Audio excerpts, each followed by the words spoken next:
Hello friends, welcome back to my YouTube channel. মই অনুৰাগ শৰ্মা আপোনালোক সকলোকে পুনৰবাৰ স্বাগতম জনাইছো মোৰ YouTube চেনেলটোলৈ। আজি মই আপোনালোকৰ সন্মুখত এটা নতুন ভিডিঅলৈ উপস্থিত হৈছো আৰু আজিৰ ভিডিঅ'টোত মই আপোনালোকৰ সৈতে শেয়াৰ কৰিম এটা ৰিক্ৰুটমেন্ট নটিফিকেশন আৰু সেই ৰিক্ৰুটমেন্ট নটিফিকেশনটো আহিছে Assam Lok Seva Aayog Assam public service commission APSC ৰ ফালৰ পৰা। সো ইয়াতে দেখিছে এডভাৰটাইজমেন্টটো electrical inspector grade 1 in the Inspectorate of Electricity Government of Assam under Power Electricity Department ঠিক আছে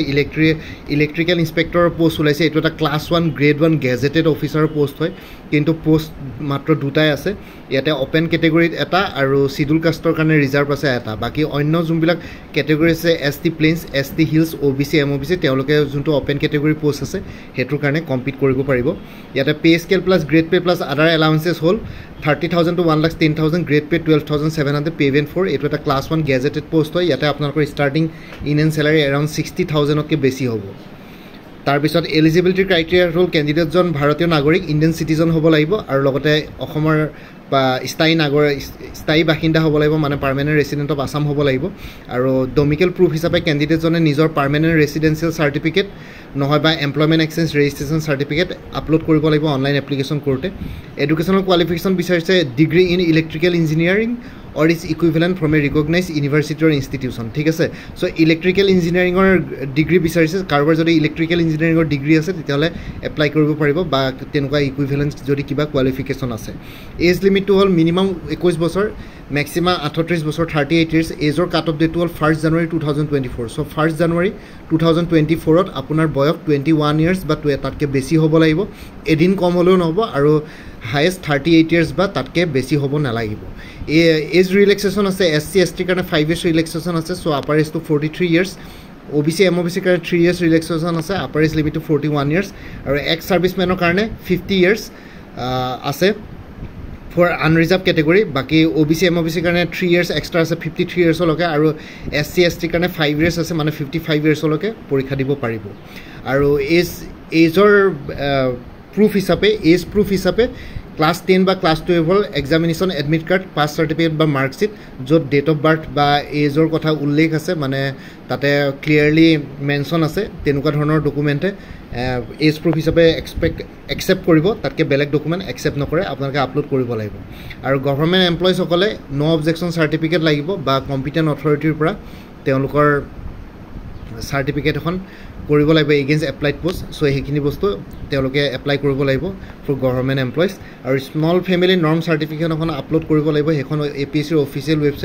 ৱেবসাইটত গৈ পেলাই ফৰ্মছ বুলি এখন সেকশন আছে এটা সেকশন আছে তাতে গৈ পেলাই আপোনালোকে small family norms form A এখন পাই যাব তাতে আপোনালোকে হেখন ফিল কৰি পেলাই প্ৰিন্ট আউট উলিয়াই পেলাই হেখন ফিল কৰি আকৌ PDF বনাই পেলাই আপলোড কৰিব লাগিব অনলাইন এপ্লিকেশনৰ সময়ত so starting date of online এপ্লিকেশনটো হ'ল 27th of June 2024 আৰু লাষ্ট ডেটটো হ'ল 27th of July 2024 last date of fee পেমেন্টটো হ'ল 28 July 2024 সো এপ্লিকেশন ফি বিলাক জেনাৰেলৰ কাৰণে ইনক্লুডিং প্ৰসেসিং ফি ট্যাক্সেবল এমাউন্ট টোটাল এপ্লিকেশন ফি হ'ব 297.20 SC ST OBC MOBC কাৰণে 197.20 BPL ৰ কাৰণে 47.20 আৰু PWBD কাৰণে 47.20 আৰু ইয়াতে কেনেকৈ এপ্লাই কৰিব লাগিব হেতু আপোনালোকে অনলাইন এপ্লিকেশন কৰোতে গম পাই যাব APSC ৱেবসাইটত ইয়াতে বেছিকে ডিটেইলছত নাযাও জাস্ট এডভাৰটাইজমেন্টটো জনালো কোনবা যদি এলিজিবল আৰু ইন্টাৰেষ্টেড ক্যান্ডিডেটস আছে তেতিয়ালে এপ্লাই কৰিব পাৰিব ইয়াতে সিলেকশন প্ৰসিডিউৰটোৰ কথা এতিয়া বৰ্তমান উল্লেখ কৰা নাই APSC পিছত জনাব আৰু খালি এক্সামিনেশন জোন অকলে একিখনে হ'ব শিলচৰ যোৰহাট নগাঁও তেজপুৰ কোকৰাঝাৰ গুৱাহাটী এই ছখন জোনৰ ভিতৰতে পৰীক্ষা পাতিব খালি কথাটো হ'ল যে ইয়াতে সাফিচিয়েন্ট নাম্বাৰ অফ ক্যান্ডিডেটস নাথাকিলে গুৱাহাটীতে সবকে মাতি দিব এক্সামিনেশনৰ কাৰণে সো হেতুৱে হ'ল সো ইমানে আছিল কোনবা যদি এলিজিবল বা ইন্টাৰেষ্টেড ক্যান্ডিডেটস আছে তেওঁলোকে এপ্লাই কৰিবলৈ পাৰিব এই পাৰ্টিকুলাৰ পোষ্টৰ কাৰণে সো এটো এটা ক্লাস 1 গেজেটেড পোষ্ট হয় সো আপোনালোকৰ পে স্কেল হেখিনি বস্তু বহুত ভাল ইলেক্ট্ৰিকেল ইন্সপেক্টৰ বাকি আপোনালোকে যদি আপকামিং এক্সামস বিলাকৰ কাৰণে প্ৰিপাৰেচন কৰি আছে তেতিয়ালে কিছুমান কোৰ্सेस अवेलेबल আছে like APSC AO APTCL AGCL ৰ কাৰণে ফুল কোৰ্স এটা अवेलेबल আছে 400 ত কোনবাই যদি আগতে মোৰ পৰা অলৰেডি কোৰ্স কিনিছিলে তেতিয়ালে জনাই দিব কাৰণ কিছুমান কোৰ্সত কিছুমান মেটেৰিয়েলস কমন থাকে সো হেতু মতে আপোনালোকৰ গোটেই ফুল কোৰ্সটো নিকিনলে হ'ব নতুনকে আগৰ কোৰ্সটোৰ লগত কিছুমান মেটেৰিয়েলস যদি কমন থাকে তেতিয়ালে কম বেছি কৰি পেলাই অলপ প্ৰাইসটো কমি যাব APSC ৰিসাৰ্চ এসিস্ট্যান্ট ফাইনান্স ডিপাৰ্টমেন্টৰ ফুল কোৰ্স এটা अवेलेबल আছে 400 ত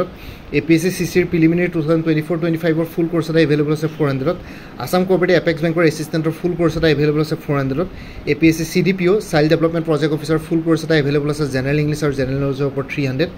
ADRE 2.0 বা Assam direct recruitment 2.0 full course এটা এভেইলেবল আছে 350 উইমেন এণ্ড চাইল্ড ডেভেলপমেন্টৰ ষ্টেটিষ্টিকেল এসিস্টেন্টৰ ফুল কোৰ্স এটা এভেইলেবল আছে 350 আসাম পুলিচৰ ফুল কোৰ্স এটা এভেইলেবল আছে 350 APSC কম্পিউটাৰ অপাৰেটৰ ফুল কোৰ্স এটা এভেইলেবল আছে 300 APSC tourism development officer full course এটা এভেইলেবল আছে 300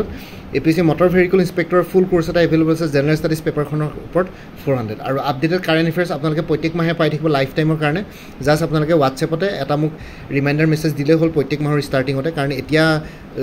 মে 2024 লৈকে কাৰেণ্ট এফেয়াৰ্স কভাৰ কৰা হৈছে জানুৱাৰী 2023 পৰা জুনৰ কাৰেণ্ট এফেয়াৰ্সখিনি জুন মাহটো কমপ্লিট হোৱাৰ পিছত জুলাই 2 বা 3 তাৰিখে আপডেট হ'ব সো জুলাই 2-3 তাৰিখে আপোনালোকে মোক এটা ৰিমাইণ্ডাৰ মেছেজ দিলে হ'ল যোনে কোৰ্স কিনিব তেওঁলোকৰ কাৰণে লাইফ টাইম কাৰেণ্ট এফেয়াৰ্স পাই থাকিব প্ৰত্যেক মাহে আৰু কোনোবা যদি ইণ্টাৰেষ্টেড কেণ্ডিডেটছ আছে তেতিয়াহ'লে এই হোৱাটছএপ নাম্বাৰটো 9706557851 এই হোৱাটছএপ নাম্বাৰটো মেছেজ কৰি জনাওক আপোনালোকক কোনটো কোৰ্স লাগে সেইমতে কোৰ্সৰ কণ্টেণ্টছ বা কোৰ্সৰ ডিটেইলছখিনি দি দিম কি ইনক্লুডেড থাকিব লগতে পেমেণ্টৰ লিংক দি দিম পেমেণ্ট কৰাৰ লগে লগে আপোনালোকে গোটেই কোৰ্সটো নিজৰ হোৱাটছএপতে PDF ফৰ্মেটত পাই যাব গোটেইখিনি সলভ আছে আৰু লগতে য'ত এক্সপ্লেনেশ্যন লাগে এক্সপ্লেনেশ্যনো আছে আৰু যোনটো হোৱাটছএপ নম্বৰ ইয়াতে প্ৰভাইড কৰিছোঁ সেইটো অনুগ্ৰহ কৰি কল নকৰিব সেইটো জাষ্ট হোৱাটছএপ মেছেজৰ কাৰণে এভেইলেবল কলৰ কাৰণে এভেইলেবল নহয় বাকী মানে আছিলে এইখিনি জনাবৰ কাৰণে ভিডিঅ'টো বনালোঁ বাকী মোৰ এই ভিডিঅ'টোৰ ডেছক্ৰিপশ্যন আৰু কমেণ্ট ছেকশ্যন চেক কৰিব তাতে আকৌ এবাৰ এই কোৰ্সখিনিৰ কথা ডিটেইলছ এবাৰ জনাই দিয়া আছে কোৰ্সখিনিৰ কথা উল্লেখ কৰা আছে তাতে এবাৰ চাই ল'ব পাৰিব লগতে হোৱাটছএপ নম্বৰটো তাতে উল্লেখ কৰি দিছোঁ আৰু বাকী মোৰ আৰু এটা চেনেল আছে অসম আইকিউ বুলি সেই চেনেলটোৰ লিংকটো এই ভিডিঅ'টোৰ ডেছক্ৰিপশ্যনত দি দিছোঁ আপোনালোকে সেইটো চেনেলো ছাবস্ক্ৰাইব কৰিব পাৰিব চ' ভৱিষ্যতলৈ এনেকুৱা ধৰণৰ কম্পিটিটিভ এক্সামছবিলাক দিয়াৰ ক্ষেত্ৰত আৰু অলপ এক্সট্ৰা গাইডেন্স পাই যায় বাকী মোৰ ভিডিঅ'বোৰ চাই যদি ভাল পায় মোৰ চেনেলটো ছাবস্ক্ৰাইব কৰি ল'ব আৰু লগতে আপোনালোকৰ যিমানখিনি ফেমিলি ফ্ৰেণ্ডছ ৰিলেটিভছ আৰু চিনাকি এক্সপিৰিয়েঞ্চ আছে তেওঁলোকৰ লগত মোৰ চেনেলটো শ্বেয়াৰ কৰিব লগতে কমেণ্ট ছেকশ্যনত জনাব কিবা যদি কুৱেশ্যন থাকে ডাউট থাকে মই নিশ্চয় আপোনালোকৰ কুৱেশ্যনছ আৰু ডাউটছবিলাকৰ ৰিপ্লাই দিবলৈ চেষ্টা কৰিম বাকী আজিৰ ভিডিঅ'টো ইমানতে সমাপ্ত কৰি আপোনালোক সকলোৰে পৰা বিদায় ল'লোঁ কাইলৈ পুনৰ এটা নতুন ভিডিঅ'লৈ আপোনালোকৰ সন্মুখত উপস্থিত হ'ম তেওঁলোকে ভালকৈ প্ৰিপেৰেশ্যন কৰি থাকক সকলোৱে অল দি বেষ্ট থাকিলে bye take care friends Bharat মাতা কি জয় আই অসম